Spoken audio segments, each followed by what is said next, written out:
aklul halal, dan kemudian jangan lupa yang ketiga, usahakan yang masuk ke dalam mulut, usahakan yang masuk ke dalam mulut, baik makanan, baik minuman, apapun jenisnya, tingkatannya ada 3. Yang pertama judulnya adalah halal, berarti tidak haram.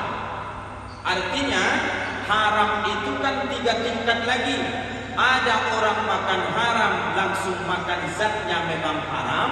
Ada orang makan haram zatnya halal tapi cara memperolehnya haram. Yang paling sulit, ada orang makan haram gara-gara menunda hak orang lain atau disebut dengan tidak mengeluarkan zakat.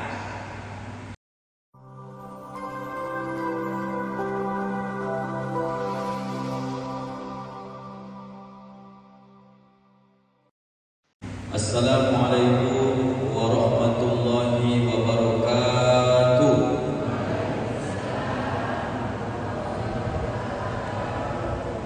Alhamdulillahi rabbil alamin, wassalatu wassalamu ala ashrafil anbiya'i wal mursalin, sayyidina wa maulana Muhammadin wa ala alihi wa sahbihi wa sallim ajma'in.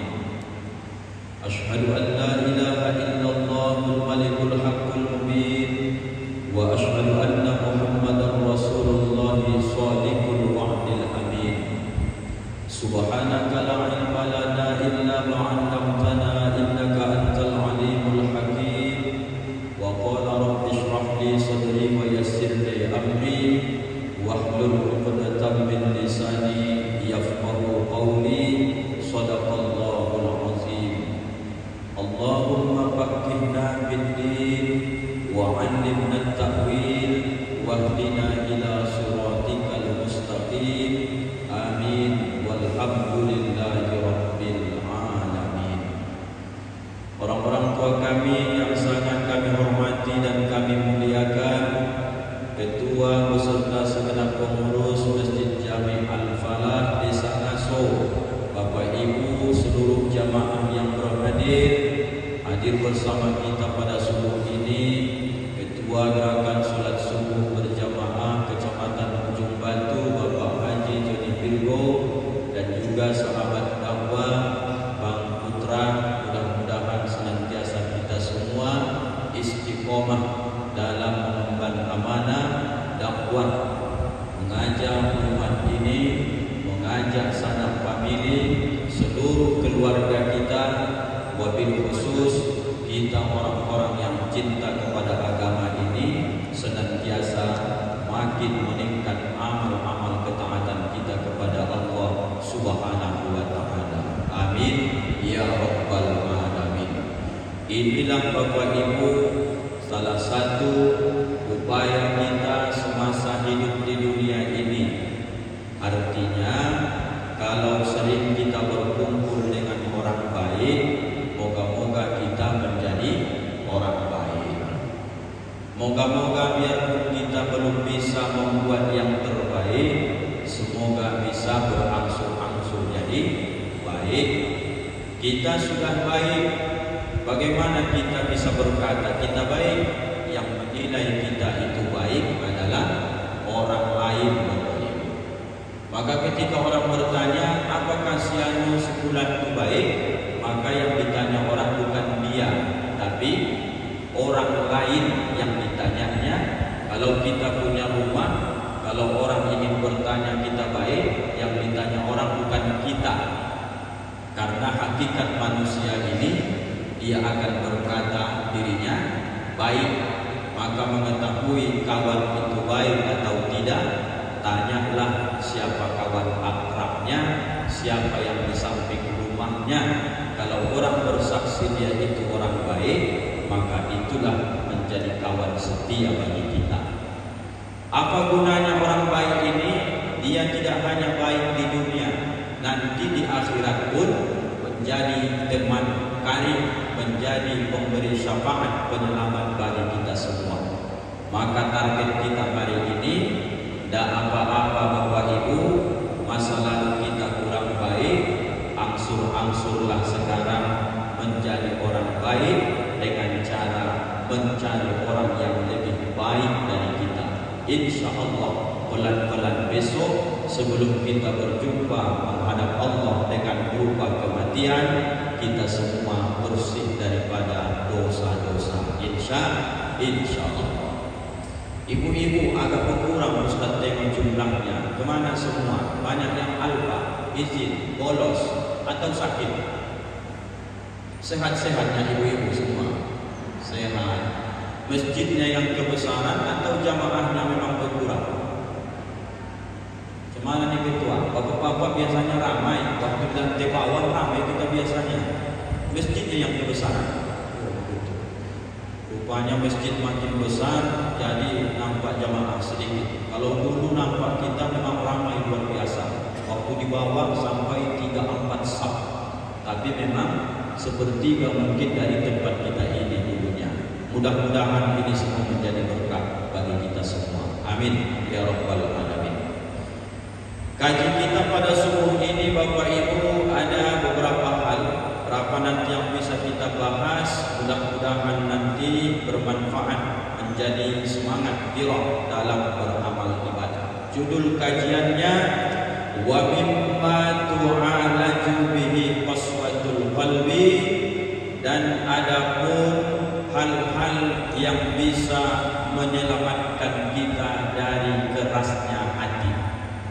Jadi judulnya amalan-amalan yang bisa melepaskan kita dari keras hati ataupun hati yang keras.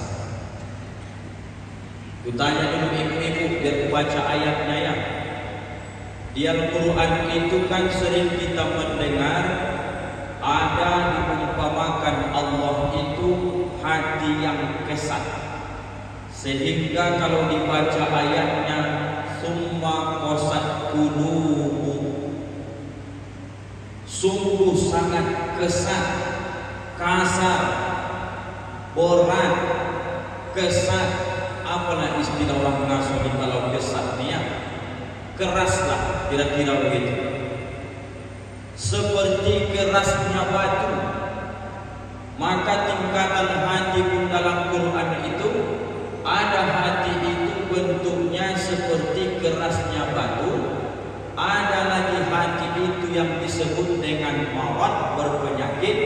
Ada hati itu disebut dengan salim, hati yang selamat. Yang mau Ustaz tanyakan itu yang ada di surah Al-Baqarah, yang biasa Bapak Ibu baca dan sering Bapak Ibu mungkin baca terjemahnya. Fi qulubihim marad. Ingat Bapak Ibu ya. Kalau dalam bahasa Arab itu ada 3 yang sering kita menjadi kalimat dasar. Yang pertama disebut dengan mufrad, tunggal. Yang kedua disebut musanna, 2. Yang ketiga disebut dengan jamak, 3 sampai tak terhingga. Artinya bahasa Al-Quran ini saking agungnya kalau kita pahami. Fi qulubihim maradun, dalam hati mereka itu maradun, ada penyakit. Maradun itu Bapak Ibu bukanlah kalimat jamak, tapi maradun itu adalah kalimat mufrad. Artinya di dalam hati mereka itu kata Allah ada satu penyakit. Itulah yang mau Ustaz tanyakan sama Bapak Ibu subuh ini. Penyakit apakah yang satu di Bapak Ibu sehingga beranak pinak sampai penyakit hati ini banyak Bapak Ibu? Penyakit apa itu? Apa aja? Sebelum kita bahas ini. Penyakit munafik. Belum itu yang paling besarnya. Ibu-ibu, penyakit apa itu? Kata Allah cuma satunya pangkal penyakit manusia ini. Kalau seandainya Allah menyebut bi qulubihim amradun, dalam hati mereka itu penyakit-penyakit, Berarti banyak dia. Tapi Allah tidak menyebut amrad, artinya kalimatnya banyak. Tapi Allah sebutkan maradun, satu penyakitnya pangkalnya, penyakit hati manusia ini. Apa itu Bapak Ibu? Munafik. Hati. Ini tidak ikhlas. Gak siap ceramah ini nanti payah nampaknya. Ibu, menurut ibu apa kira-kira? Pasti nanti beraneka ragam. Ada yang menyebut hasad dengki, ada yang menyebut takabur sombong, ada yang menyebut nanti itu sum'ah, bangga diri kalau dipuji, ada menyebut dengan riya, syirik kecil dalam hati, muncul keinginan selalu dinampakkan kebaikan-kebaikannya. Itu semua Bapak Ibu anak-anak penyakit hati. Apa yang paling besar penyakit hati ini, pangkalnya, induknya? Bapak Ibu yang dimuliakan Allah, penyakit hati yang paling besar itu kata Allah dalam Quran, dalam tafsir, rupanya Bapak Ibu tidak menerima ketentuan Allah terhadap diri kita dibanding yang Allah berikan kepada orang lain. Itulah baca. Bapak bisa iri hati ke orang, itu masalah Bapak, bukan langsung iri hati itu Pak. Tapi Bapak membandingkan diri Bapak dengan orang, kenapa dia bisa lebih ketimbang saya? Muncul hasad. Kenapa orang ini seperti ini? Aku kan lebih hebat ketimbang dia. Muncul takabur, sombong. Aku kan lebih banyak infak di Masjid Al-Falah ini, maka muncullah sifat riya, ingin selalu dapat pujian. Kemudian muncul sum'ah, ingin didengarkan terus, ingin supaya dia dengar kebaikan-kebaikannya. Pangkal semua penyakit hati itu adalah tidak menerima apa yang sudah Allah tetapkan sama dia, kemudian dia tidak merasa ridha apa yang Allah berikan kepada orang lain. Pasti Bapak Ibu pernah mengalami sifat ini, Bapak Ibu yang dimuliakan Allah. Inilah yang payah itu dibuat. Jadi Bapak Ibu yang dimuliakan Allah, kita tak bicara terlalu panjang tentang penyakit hati itu, tapi yang kita inginkan, mari sama-sama berjuang melepas diri dari hati yang keras, karena hati yang keras ini ciri-cirinya tidak pernah bisa menerima nasihat dari orang lain. Kalau bahasa kami orang Medannya, muka tembok, telinga padang. Tahu Pak ajarnya? Muka tembok harus pendapat dia yang harus diiyakan, biarpun salah. Telinga padang tidak mau mendengar nasihat. Asal lebih mudah memberi nasihat sama dia, tahu anak kemarinnya, kata dia. Asal anaknya memberi nasihat sama dia, nasihat itu benar, apa kata dia? Tidak usah kau cerita, lebih duluan lagi aku makan asam garam dalam hidup ini. Jadi bapak duluan makan asam garam ya? Iya, udah berapa banyak garam bapak makan? Kok kau tanya-tanya? Iya, karena bapak duluan menyebut bapak duluan makan asam garam. Asamnya sudah banyak dimakan, garam banyak dimakan, pantaslah kena asam urat. Kan begitu Pak? Allahu Akbar. Rupanya tanpa disadari, semua orang bisa kena penyakit ini. Maka berobatlah kita subuh ini Bapak Ibu yang dimuliakan Allah. Yang pertama, kata para ulama kita, kasratu zikrillah alladzi yatawatta'u alaihi alqalbu wal lisan. Perbanyaklah berzikir kepada Allah, zikir yang bisa mengkonekkan, menyesuaikan antara hati dengan lisan. Selama ini kan Bapak Ibu seringnya kita dengar, ala bizikrillah tatma'innul qulub, hanya dengan berzikir kepada Allah, mengingat Allah, hati ini menjadi tenang. Lalu kemudian zikir yang mana ini Pak Ustaz? Zikir dikuatkan ulama yang sesuai bisikan hati dengan yang diucapkan oleh lisan. Sama pak yang di dalam, sama pula itu pula yang keluar. Jangan nanti mulut berzikir, hati lalai. Sama dengan doa pak. Dalam hadis Mukhtarul Ahadis itu tidak akan pernah diterima doa seseorang yang hatinya qalbun, hatinya itulah dalam keadaan lalai, ghafilin, tidak connect apa yang dia ucapkan. Terusnya dia katakan amin, amin, amin, tapi tidak tahu dia apa yang dia minta kepada Allah. Itu tidak akan diterima Bapak dalam hadis itu. Ini contoh. Kita tadi dipandu Ustaz Rafi berzikir. Afdalul zikri fa'lam annahu la ilaha illallah. Kita mulai dah tadi la ilaha illallah, la ilaha illallah, la ilaha illallah. Ibu wirid pun di rumah baca itu juga. Tapi ibu di rumah zikir la ilaha illallah, lisan terus baca la ilaha illallah, mata ibu entah kemana-mana memandangi foto, hati berbisik la ilaha illallah, lisan berucap, tapi mata melihat foto wisuda yang punya rumah. Sampai 100 zikir la ilaha illallah itu tidak ada satu pun yang nyangkut di hati, kemudian tak berbekas dia untuk melembutkan hati yang keras tadi. Kalau di masjid ini bolak-balik mata tak ke sana kemari, zikir dipandu sama Ustaz Rafi, tapi kemudian mata memandang ke atas, lampu hias belum terpasang, dinding masjid cantik, speakernya bagus, mengawang-awanglah pikiran tadi tak jelas entah kemana. Itu zikir yang tidak bisa melembutkan hati Bapak Ibu yang dimuliakan Allah. Kalau Bapak Ibu sudah pernah tawajuh atau yang sudah pernah suduk, setidaknya Bapak Ibu berjuanglah hari ini mendapatkan maqam dalam diri kita. Di manakah letak zikir la ilaha illallah di dalam diri kita di Bapak Ibu? Kalau ditanya ketua gerakan solat subuh ini, di mana Pak Haji kita letakkan dalam diri kita kalimat la itu? Pura-pura nggak tahu dia itu, karena ini kaji tauhid ini.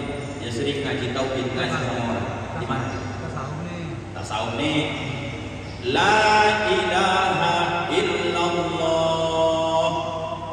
Maka ada orang berkata, kenapa kalian bentak-bentak Tuhan kalian itu? Makin lama dari gigi 1, gigi 2 sampai gigi 6. Allah, Allah, Allah, Allah. Untuk apa kalian buat seperti itu? Sama dengan kalian marah-marahi Allah itu. Bukan.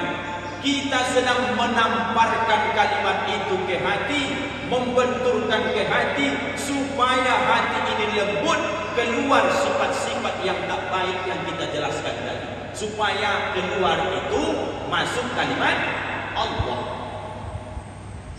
Tak mungkin Bapak Ibu bisa dijelaskan di sini, karena Bapak Ibu harus ikut tawajuh, ikutlah suluk. Nanti akan ketahuan ini. Bagaimana supaya hati ini bisa lembut dari hati yang keras tadi? La ilaha illallah, la ilaha illallah, la ilaha illallah. Maka tempat kalimat ini ada Bapak Ibu di dalam diri kita ini. Kalau Bapak Ibu belum tahu tempat itu, maka wajarlah la ilaha illallah yang dibaca, tetapi bekas kalimat itu tidak ada dalam kehidupan kita. Saran Ustaz, karena ini kajian umum, tidak ada, boleh saya diizinkan menjelaskan ini sama Bapak Ibu. Yang boleh saya katakan, mari cari ilmu, menempatkan la ilaha illallah di dalam diri kita masing-masing. Nanti baru Bapak Ibu dapatkan alangkah enaknya berzikir itu melawan kerasnya hati. Itu nomor 1. Datang pula sarapan Bapak Ibu. Jangan mengganggu konsentrasi ini. Pengen makan jadinya. 1. Al-ihsanu ilal yatama wal masakin. Yang kedua, berbuat baiklah kepada anak-anak yatim dan fakir miskin atau orang miskin. Saya cuma buat yang sederhana saja Bapak Ibu. Kalau di dalam hadis itu dua cara melembutkan hati, usap kepala anak yatim dan duduk makan bersama dengan mereka. Simpelnya Bapak Ibu begini saja. Setiap subuh Bapak Ibu sudah berinfak bersedekah ke Masjid Jami Al-Falah. Saya menghimbau kepada kita semua, ayo kita bedakan infak kita ke masjid dan buatkan kotak infak kita masing-masing di rumah kita dari kardus entah dari apalah, supaya dapat ini nanti. Habis sholat subuh 2.000 di Masjid Jami Al-Falah, sisa belanja juga 2.000 nanti kotak infak di rumah kita. Sekali sebulan Bapak Ibu buka kotak tadi, ada duit nanti sekitar 300.000 isi kotak infak ini. Maka cara melembutkan hati, belikanlah nanti ke nasi bungkus. Kalau 300.000 katakanlah 30 bungkus. Jangan cuma diantarkan nasinya baru pulang. Berangkatlah ke panti asuhan salah satu di ujung Batu ini, duduk bersama, makan bersama, minta doa dari anak-anak yatim.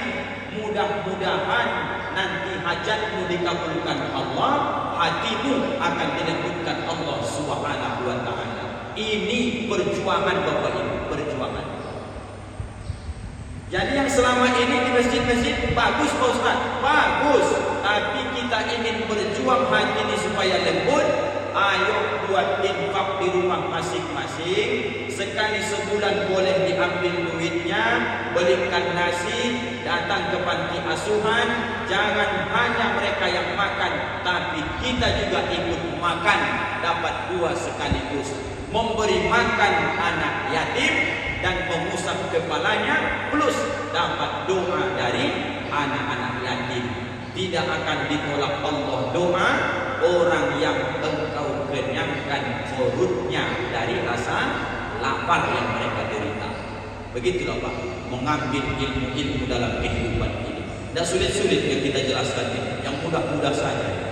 Nih, aklul halal, dan kemudian jangan lupa yang ketiga, usahakan yang masuk ke dalam mulut, usahakan yang masuk ke dalam mulut, baik makanan, baik minuman, apapun jenisnya, tingkatannya ada 3. Yang pertama judulnya adalah halal, berarti tidak haram. Artinya haram itu kan 3 tingkat lagi. Ada orang makan haram langsung makan zatnya memang haram. Ada orang makan haram zatnya halal tapi cara memperolehnya haram.